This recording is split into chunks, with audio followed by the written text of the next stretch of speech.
All right, greetings. What's good, everyone? This is Chris Dixon, and I am back with another video. Hope all is good and well with everyone. On this particular video, I will be sharing with you all how to create your own personal sigils and mantras.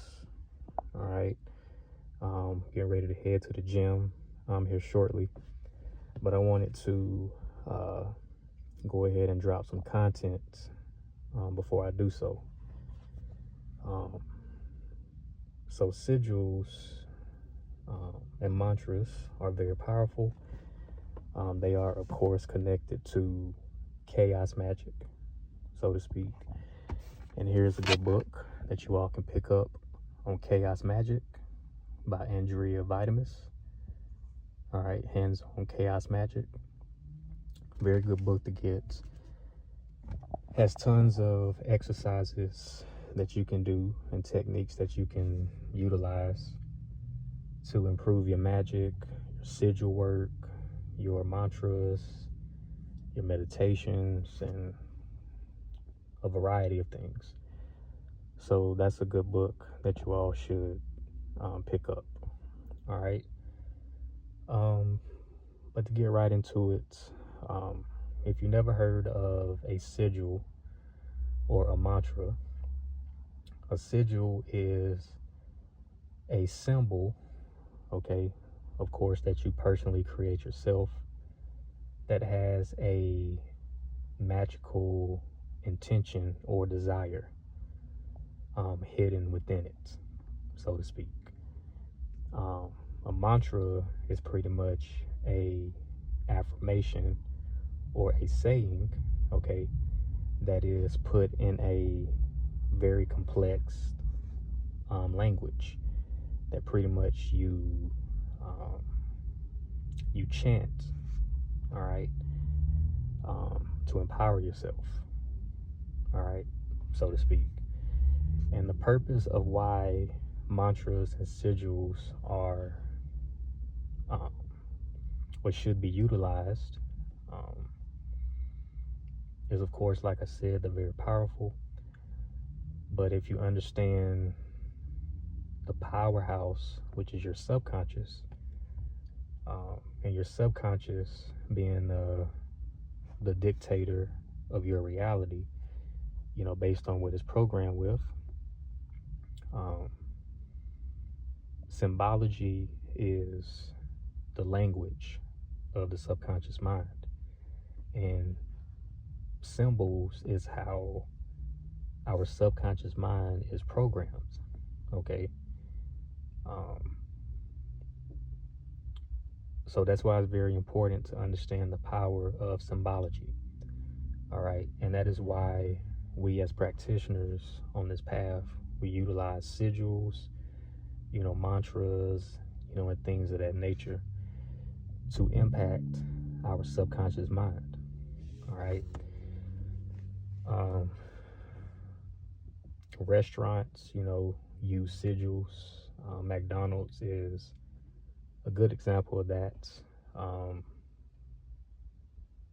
The M logo that's connected to McDonald's is a sigil, okay? And that particular sigil has been stamped pretty much into all of our minds since childhood, right? And that's one of the reasons why McDonald's is a very successful fast food restaurant. They use the power of symbology to pull customers in, okay? So that symbol has a stamp on a person's subconscious mind, which pulls that person in to, you know, buying the products, so to speak, because that's what gets the attention of an individual, is the symbol, okay? So restaurant chains use symbols, okay? Different affirmations, you know, Kit Kat is another one. Give me a break, give me a break. break me off a piece of that Kit Kat bar. And then all of a sudden you have a desire, you know, to want to eat a Kit Kat, because that affirmation has impacted your subconscious and it has ignited the craving for a Kit Kat bar.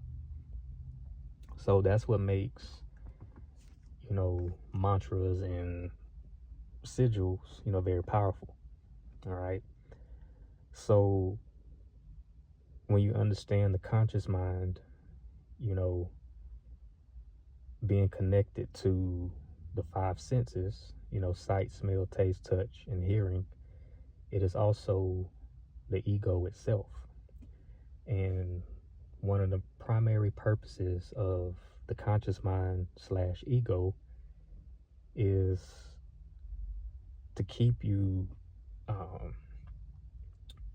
from manifesting the things that you want for yourself. Okay. It constantly keeps you in a state of doubt, fear, worry, and all of these things. Okay.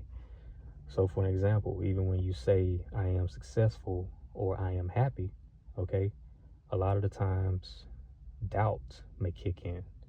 You know, your conscious mind will start filling your mind up with all of the reasons why you're not successful and happy. Okay, it may remind you that you have a financial struggle going on. You got this problem going on that you still are dealing with that is contributing to you not being successful. You know, it floods your mind with all of these doubts and excuses onto why you're not successful. So this is what makes sigils and mantras to be powerful. Okay, because what they do is they bypass the conscious mind so that you can tap into the subconscious. All right. So instead of just saying I am successful, okay, you can write out that affirmation and make a sigil out of it, okay, as well as a mantra. So that's what I'm getting ready to do here now. So I'm gonna start out with my sigil. So what you want to do is, and this is very simple to do, you want to write out your affirmation. So I'm going to write out on paper, I am successful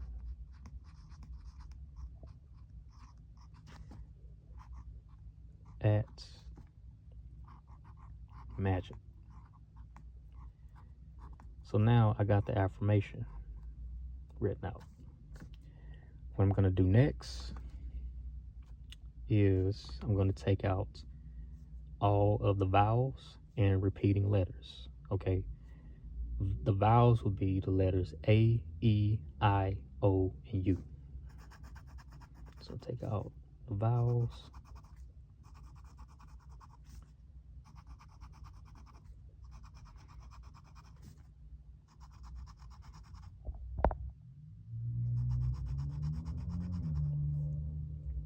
Okay. And now I'm going to bring the letters down.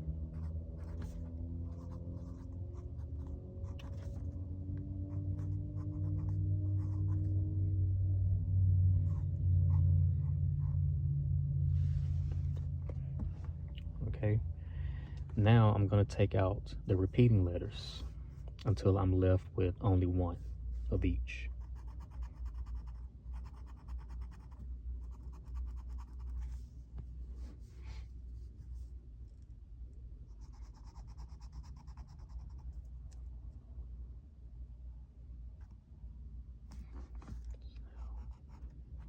Bring it down.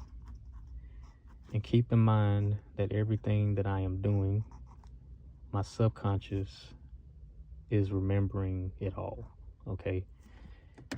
Because once it's all said and done, you want to get rid of the phrase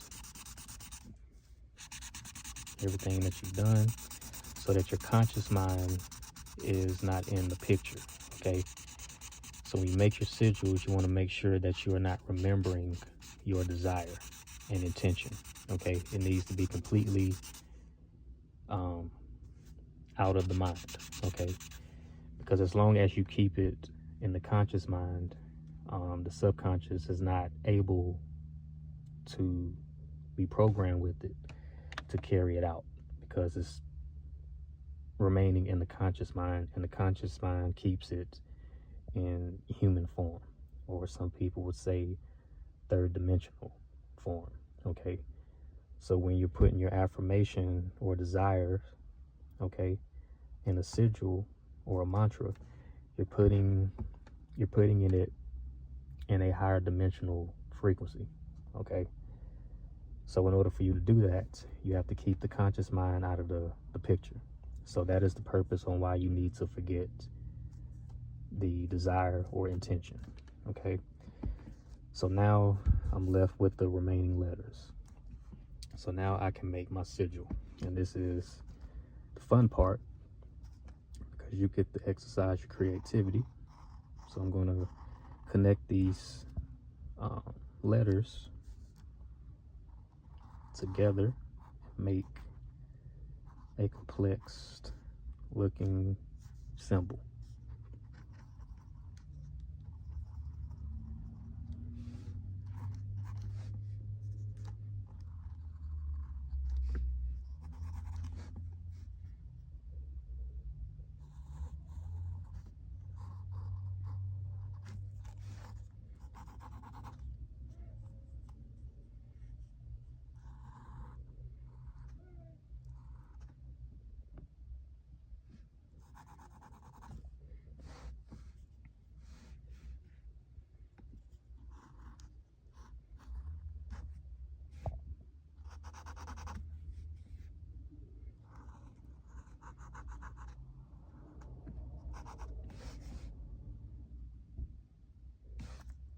Oops, forgot a repeating letter in there. Then L, that's my last letter.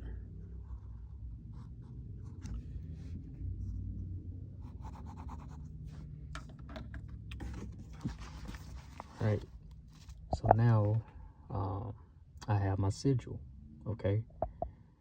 And what you do is you want to gaze into the sigil, okay? Of course, you're going to draw out the sigil on a separate sheet of paper, and then you want to gaze into the sigil, all right? And you want to do this for about 3 to 5 minutes.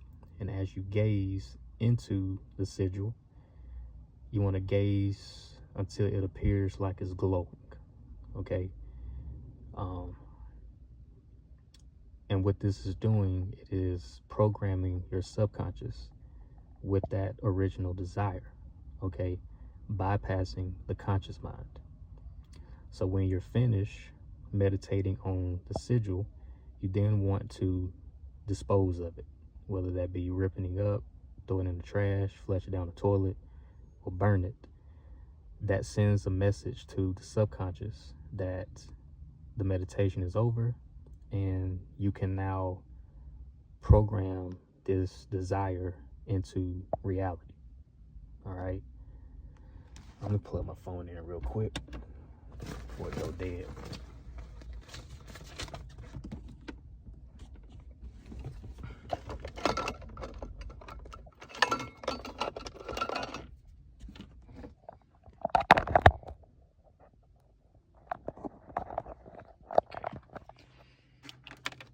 Now, what I'm gonna do next is I'm gonna make my mantra, and I'm gonna use the same affirmation, and you can do this or connect it with the sigil and say the mantra as you gaze into the sigil. That'll make it more powerful. So I'm gonna write out I am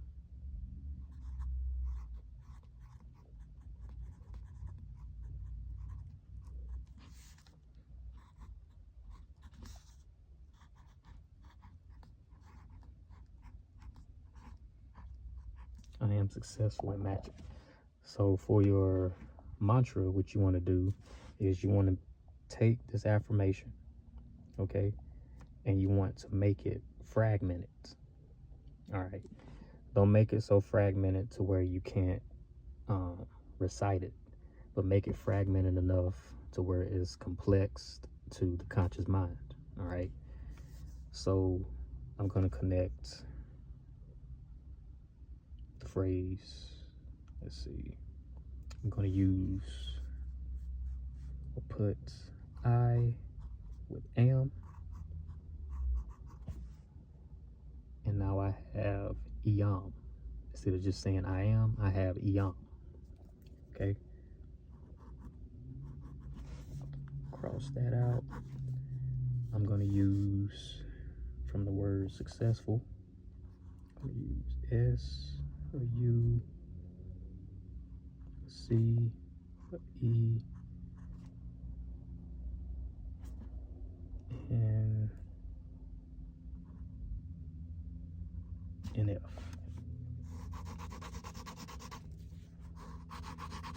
Cross out the rest of the word.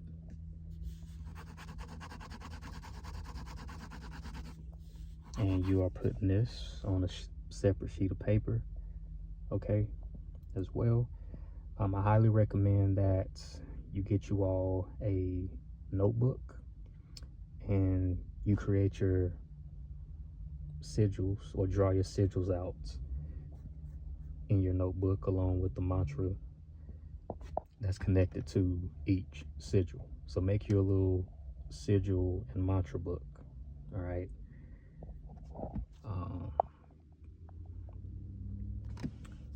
I'm going to connect A, T.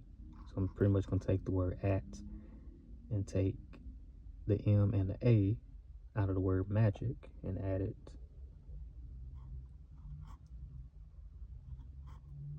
to the word at, and now I have at ma.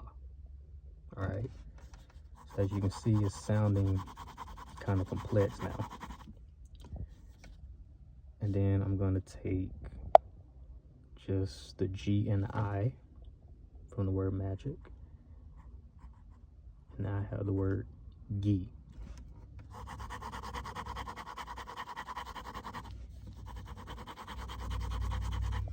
So now I have my mantra, okay? It still looks like I am, but let's see. Make them a little bit more connected. Now it looks like one word. Okay, now I have Eam success at my gi. Eam success at my gi. Eam success at my gi. Eam success at my gi. Eam success at my gi.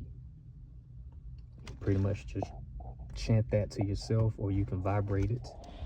Eam success at my gi. Eam success at my gi. Eam success at my gi. All right. So now I have the same affirmation in a fragmented language. Okay. So once you create, you know, a variety of sigils and affirmations, not affirmations, mantras, remember that you want to make your mantras to be as complex as possible, so that when you're chanting it, you're not deeply prone to remember. And of course, when you come back to the sigil, to your sigil book, and your mantra, you're not going to remember, okay? So when you make your sigil or have your sigil book or creating your sigil book, you want to have the desire or intention that the sigil and mantra is going to be based around. So this will be the first one. Let's say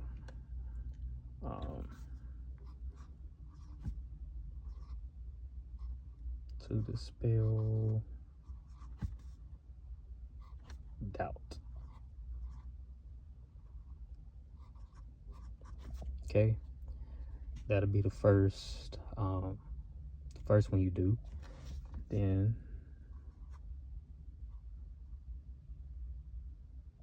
let's see,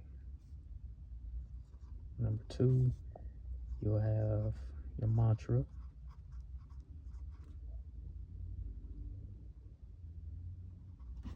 So pretty much you write out, for an example, I do not doubt myself. I am fearless, for an example. So you make your mantra out of that affirmation and you write it out here, okay? And then based on how long it is, you may need to skip a line, but you can have the next one be your sigil. And up under the word sigil, you pretty much, draw out, your sigil.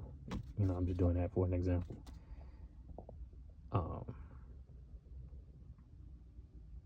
So pretty much that's a template for when you're creating your sigil book, okay?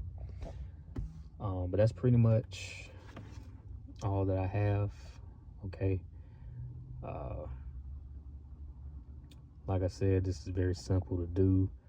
It's not complex at all, okay?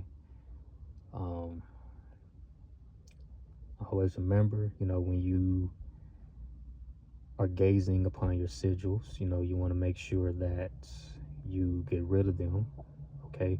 So when you draw them out on paper, okay, separately, you pretty much you gaze into it, then rip it up after 3 to 5 minutes of meditating on it and get rid of it. All right, and that way it is stamped into your subconscious, okay? Conscious mind is not in the play or the picture, okay?